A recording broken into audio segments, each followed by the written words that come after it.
សូមស្វាគមន៍មកកាន់ថ្នាក់ភាសាខ្មែរថ្នាក់ទី5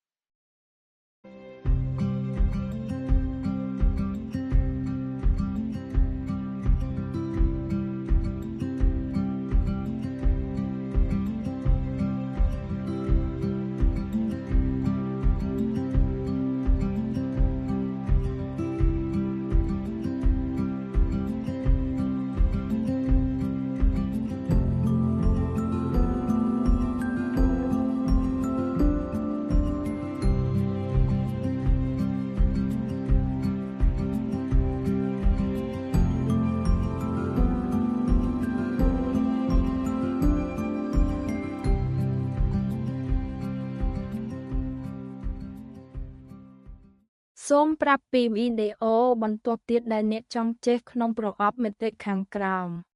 សូមអរគុណ